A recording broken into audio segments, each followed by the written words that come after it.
Tama ka kaibigan, sa lipunan natin, madalas nating naririnig ang salitang, buwaya, bilang tawag sa mga taong sakam, mapagsamantala, at walang malasakit sa kapwa. Hindi lang ito sa gobyerno, kundi minsan pati sa kumpanya, at sa loob pa ng sariling pamilya. Ang ganitong ugali ay matagal nang tinutulig sa Biblia, hindi lang dahil ito'y kasalanan, kundi dahil sumisira ito sa dangal, tiwala, at pag-ibig sa kapwa. Paliwanag o pananaw. Ang buwaya ay sagisag ng kasakiman, greed. Ang taong buwaya ay inuuna ang sariling kapakanan kahit may naapakan. Sa Senado, ito ang mga gumagawa ng batas pero sila mismo ang lumalabag. Sa kumpanya, ito ang mga abusado sa kapangyarihan, nangungupit o nanlalamang.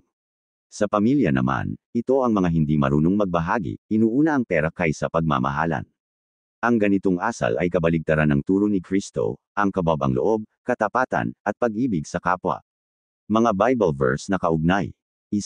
Unang Timoteo Kapitulo 6 Versikulo 10. Mas mahigit, sapagkat ang pag-ibig sa salapi ay ugat ng lahat ng uri ng kasamaan. Dahil sa paghahangad ng salapi, may mga taong naligaw sa pananampalataya at nasadlak sa maraming kapigatian. Ang kasakiman ay parang buwaya, nilulunok ang kabutihan at pananampalataya. 2. Kawikaan Kapitulo 15 Versikulo 27. Mas mahigit, ang sakam sa pakinabang ay nagdudulot ng kaguluhan sa sarili niyang tahanan, ngunit ang tumatanggi sa suhol ay mabubuhay.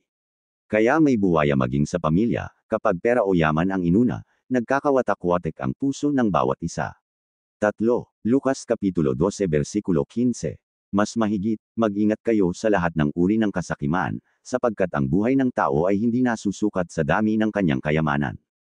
Hindi kayamanan ang tunay na sukatan ng buhay, kundi ang kabutihan ng puso.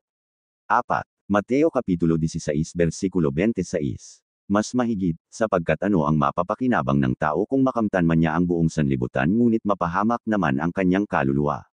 Ang buwayang lumalamon ng lahat ay mauubos din, sapagkat walang yaman na madadala sa hukay. Aral. Ang tunay na kayamanan ay katapatan, pagmamahal, at takot sa Diyos. Hindi tayo dapat maging buwaya na sumisira sa kapwa, kundi tagapangalaga ng katwiran sa lugar na ating kinaroroonan, sa pamahalaan, trabaho, o pamilya. Ang bawat isa ay tinatawag ng Diyos na maging ilaw, hindi lilam, at asin ng lupa, hindi lason ng lipunan.